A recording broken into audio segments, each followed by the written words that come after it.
ঝিনাইদহবাসী জানতে চাচ্ছি আপনারা সকলে কেমন আছেন? আমার বন্ধুগণ মনোযোগ বাড়ায় দেন। এই দুনিয়াতে আল্লাহ আমাদের সবকিছু বেষ্টন করে রয়েছেন, আমাদের সবকিছু ঘিরে রয়েছেন তার দয়া দিয়ে। এই দয়া যদি আমরা গণনা শুরু করি, আল্লাহর দয়া গুনে গুনে পৃথিবীর কোনো মানুষ কোনোদিন শেষ করতে পারবে না। পড়েন আল্লাহু আকবার। এই রহমত যদি আমরা কাউন্টডাউন শুরু করে দেই, আল্লাহর রহমতের সংখ্যা কতগুলো হবে আমরা কেউ বলতে পারবো না, কিন্তু সবচাইতে সেরা রহমতের সংখ্যা হলো 5টা। জোরে বলেন কয়টা? নাম্বার 1, 1 নম্বর হলো এই দুনিয়াতে সেরা রহমত, তার মধ্যে অন্যতম প্রধান হলো আল্লাহর পক্ষ থেকে আসা কিতাব, তার মানে কোরআন আল কারীম। পড়েন সুবহানাল্লাহ। আল্লাহ রাব্বুল আলামিন বলেন, وَنُنَزِّلُ مِنَ الْقُرْآنِ مَا هُوَ شِفَاءٌ وَرَحْمَةٌ لِّلْمُؤْمِنِينَ।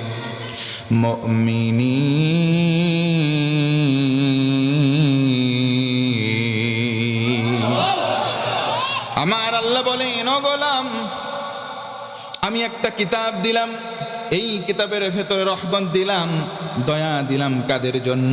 যাদের কলিজায় ঈমান আছে। কোন সুবহানাল্লাহ। আল্লাহ বললেন, কিতাবের ভেতরে আমি রহমত দিলাম, শেফা দিলাম। এই রহমত আর শেফা পাবে তারা ঈমান এনেছে যারা। ঈমান যদি কেউ আনে, তার ফ্যাসিলিটি, তার কি উপকার? আল্লাহ ভিন্ন আয়াতে বলেন, আল্লাহু ওয়ালিয়ুল্লাযীনা আমানু ইখরিজুহুম মিনাল যুলুমাত ইলান নূর। আল্লাহু আকবার। আল্লাহ বলেন, তুমি মুমিন হয়েছো, তুমি ইমানদার হয়েছো, অ্যাজ এ বিলিভার, তুমি বিশ্বাসীদের অন্তর্ভুক্ত হয়েছো। আল্লাহ বলেন, আমি আল্লাহ তোমার নিজেই অভিভাবক হয়ে গেছি। কোন সুবহানাল্লাহ। আমরা যদি প্রশ্ন করি, আল্লাহ তুমি তো আমাদের অভিভাবক হয়েছো, আমাদের বন্ধু হয়েছো, আমাদেরকে কি করবা? আল্লাহ বলেন, আমি আল্লাহর কুদরতে হাত দিয়ে তোমাকে চেপে ধরবো, জান্নাতি পথ, আলোর পথের দিশা দেখাবো। আমার বন্ধুগণ মনোযোগ বাড়ায় দেন। 1 নম্বর সেরা রহমত, সেটা হলো কোরআন। আল্লাহর নবী, বিশ্ব নবী মুহাম্মদুর রাসূলুল্লাহ সাল্লাল্লাহু আলাইহি ওয়াসাল্লাম আজ থেকে নিয়ে প্রায় 1500 বছর আগে সাহাবীদেরকে বললেন, সাহাবীরা, আফদালুল ইবাদাতি তিলাওয়াতুল কোরআন। ও আমার উম্মত, পৃথিবীতে অসংখ্য অগণিত ইবাদত রয়েছে, তার মধ্যে সেরা ইবাদতের নাম কোরআনের তেলাওয়াত। পড়েন সুবহানাল্লাহ। আল্লাহ রাব্বুল আলামিন কোরআন নাজিল করার পর এমন ঘোষণা দিলেন, তাফসিরে ফি জিলালিল কোরআন, আল্লামা সাইয়্যিদ কুতুব শহীদ রহমাতুল্লাহি আলাইহি জেলখানায় বসে বসে এই তাফসির গোটাটাই তিনি রচনা করেন। পড়েন সুবহানাল্লাহ। তাফসিরে ফি জিলালিল কোরআন, আল্লামা সাইয়্যিদ কুতুব শহীদ রহমাতুল্লাহি আলাইহি জেলখানার মধ্যে তাফসির লিখেছেন। মুকদ্দমা অংশের ভেতরে উল্লেখ করেন, ফি জিলালিল কোরআন হিয়া নি'মাল্লাহ। কোরআনের ছায়াতলটা হচ্ছে আল্লাহর নিয়ামত। কেউ যদি বলে কোরআন পড়ব, কোরআন বুঝবো, কোরআন দিয়ে জীবন গড়ব, সঙ্গে সঙ্গে 3টা পুরস্কার আল্লাহ তাকে দান করবে। নাম্বার 1, 1 নম্বর হলো তারফাউল উমার। 1 নম্বর হলো কোরআন দিয়ে জীবন গঠনকারীকে আল্লাহ তাআলা সম্মান দান করবেন। 2 নম্বর তাবারাকাহুল হায়াত। জীবনে যত বরকত প্রয়োজন, আল্লাহ রব্বে কারীম, আল্লাহ সুবহানাহু ওয়া তাআলা তাকে বরকত দিয়ে ধন্য করবেন। সুবহানাল্লাহ। 3 নম্বর নিয়ামত হলো তাজকিয়াহুল হায়াত। কেউ যদি কোরআন দিয়ে জীবন গড়ে, জীবনের ছোট ছোট গুনাহগুলো আমার আল্লাহ তাকে মাফ করে দেয়। এই জন্য আল্লাহর পক্ষ থেকে আসা 1 নম্বর রহমতের নাম হলো কোরআন। এই কোরআন পড়লে সওয়াব, এই কোরআন ধরলে সওয়াব, এই কোরআনের রাজ কায়েম করলেও সওয়াব আছে না? না। এই পৃথিবীবাসীর জন্য 5টা সেরা রহমত। 1 নম্বর কোরআন। এই কোরআনুল কারীম হলো সবচাইতে বড় নিয়ামতের অন্যতম। 2 নম্বর হলো দুনিয়াবাসীর জন্য 2 নম্বর সেরা রহমত নবীজি নিজেই। আল্লাহ রাব্বুল আলামিন বলেন, ওয়ামা আরসালনাকা ইল্লা রাহমাতাল লিল আলামিন।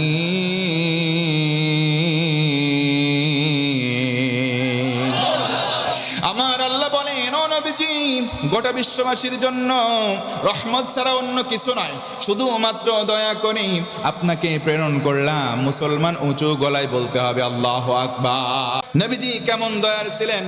নবীজি সাল্লাল্লাহু আলাইহি ওয়াসাল্লাম অনেকজন সাহাবীদেরকে নিয়ে তিনি দিন পাত করতেন। আহলে সুফফার সাহাবীরা ছিলেন। একজন অন্যতম সাহাবী, নাম তার হযরতে আলী রাদিয়াল্লাহু তাআলা আনহু, নবীজির আপন চাচাতো ভাই, আবার নিজের মেয়ের জামাই ছিলেন। কোন সুবহানাল্লাহ। একদিন, দুই দিন, তিন দিন হয়ে গেল, আলীর পেটে কোনো খাবার নাই। নবীজির সন্ধানে তিনি মসজিদে চলে গেলেন। নবীজি মসজিদে নাই। ঘরের দরজায় কড়া নাড়লেন, আসসালামু আলাইকা ইয়া রাসূলুল্লাহ। নবীজি ঘরে আছেন, ঘর থেকে কোনো আওয়াজ এলো না। তিনবার সালাম দিয়ে আদব শেষ করে তিনি চলে আসবেন প্রস্থানের অন্তিম লগ্নে। ভেতর থেকে আওয়াজ এলো, বাবা আলী, তুমি কেন এসেছো? আওয়াজটা ছিল খাদিজাতুল কুবরা আত-তাহেরা রাদিয়াল্লাহু তাআলা আনহার। বাবা আলী, তুমি কেন আসলে? হযরতে আলী বলেন, আম্মা জান, একদিন, দুই দিন, তিন দিন হয় আমি আলীর পেটের মধ্যে কোনো খাবার নাই, এই জন্য নবীজির সঙ্গে সাক্ষাতে আসলাম। খাদিজাতুল কুবরা রাদিয়াল্লাহু আনহা বললেন, বাবা আলী, এই মুহূর্তে বাড়ির দিকে ফিরে যাও, কারণ তুমি 3 দিন অনাহারে আছো, তোমার শ্বশুর নবী প্রায় 10 দিন না খেয়ে আছে। আজকে সকালবেলা ক্ষুধার যন্ত্রণা সহ্য করতে না পেরে পেটের মধ্যে পাথর বেঁধে কোথায় যেন চলে গেছে, তোমাকে খাবার দেওয়া সম্ভব নয়, তুমি চলে যাও। হযরতে আলীর কান্না বেড়ে গেল। ডেকে বলেন, আম্মা জান, আমি তো খাবার চাইতে আসি নাই, আমি আলী নবীজিকে দেখতে আসলাম। আমি যখন ক্ষুধার্ত হই, 1 দিন, 2 দিন, 3 দিন, 4 দিন, 5 দিন হোক না কেন, যতই আমি আলীর ক্ষুধা লেগে যাক, যদি একবার নবীর সামনে আসি, নবীজির চেহারা মোবারক দেখি, দেখার সঙ্গে সঙ্গে আমি আলীর খিদা নিবারণ হয়ে যায়। আমি নবীর কাছে খাবার চাইতে আসি না, ও আম্মা জান, নবীজিকে দেখতে আসলাম। নবীজি কেমন দয়ার ছিলেন, কেমন রহমতের ছিলেন। নবীজির চেহারা মুবারক দেখলে সাহাবীদের ক্ষুধা নিবারণ হয়ে যেতে। পড়েন সুবহানাল্লাহ। 3 নম্বর সেরা রহমত হলো প্রত্যেকটা সন্তানের জন্য বাপ মা, প্রতিটা সন্তানের জন্য পিতামাতা। ও মুসলমান ভাইয়েরা, যাদের পিতা মাতা নাই তারাই কেবল তাদের যন্ত্রণা বোঝে। পিতামাতা হারালে কেমন লাগে এই অনুভবটা সবার মধ্যে নাই। এই জন্য মুরব্বীরা বলেন, দাঁত থাকতে দাঁতের মর্যাদা দাও না। তোমার বাপ মা আছে, তুমি মর্যাদা দিচ্ছ না, হারালে টের পাবা। কথা কোন ঠিক কিনা? আল্লাহ রাব্বুল আলামিন এই পৃথিবীবাসীর জন্য 4 নম্বর যেই রিজিকটা দিলেন, 4 নম্বর রহমতের নাম হলো আল্লাহর পক্ষ থেকে দেওয়া রিজিক। এই রিজিকের বন্দোবস্ত শুধুমাত্র আমাদের জীবনের শুরুতে নয়, বরং আলমে আরওয়াহার 50,000 বছর আগে। মানুষ কতটুকুন খাবে, কতটুকুন হায়াত পাবে, মানুষের জীবনে বেঁচে থাকার সময়টুকুর নাম হলো রিজিক। এই রিজিকটা হলো হায়াত নামক রিজিক। পড়েন সুবহানাল্লাহ। আল্লাহ বলেন, হাল আতা আলাল ইনসানি হাইনুম মিনাদ দাহর লাম ইয়াকুন শাইআম মাযকুরা।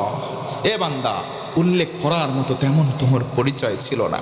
তুমি মায়ের গর্ভে ছিলা, সেখান থেকে দুনিয়াতে পাঠালাম আমি, শ্রেষ্ঠ করে পাঠালাম, আশরাফুল মাখলুকাত করে পাঠালাম। পড়েন না সুবহানাল্লাহ। আল্লাহ তাআলা বান্দাদেরকে পাঠালেন, মানুষ রূপে হায়াত দিলেন, যত রিজিক দিলেন, এই রিজিকগুলোকে আল্লাহ পাক সেরা রহমতের অন্তর্ভুক্ত করলেন। আরেকবার বলা যাবে না সুবহানাল্লাহ? 4 নম্বর সেরা রহমত, সেটা হলো রিজিক। আর এই রিজিকের মালিক জোরে বলেন তো কে? দুনিয়ার কোনো খাদ্যমন্ত্রী আমাদের খাদ্য দেয় না, দুনিয়ার কোনো দাতা, দুনিয়ার কোনো দানবীর আমাদের খাদ্য দেয় না। আমাদের যিনি রিজিক দান করেন তিনি কে? আল্লাহ তাআলা। 5 নম্বর সর্বশেষ, আল্লাহর পক্ষ থেকে যত রহমত, যত নিয়ামত আমরা পেয়েছি, তার শ্রেষ্ঠ রহমত হচ্ছে আল্লাহর পক্ষ থেকে ক্ষমা। চিল্লায় কবেন না সুবহানাল্লাহ। আল্লাহর নাম গফুর, আল্লাহর নাম গফফার। এই গফুর আর গফফার নামের ওসিলায় আমার আল্লাহ মানুষদের প্রতি ইহসান করেন, মানুষদের প্রতি দয়া করেন, মানুষদের গুনাহগুলো মাফ করে দেন।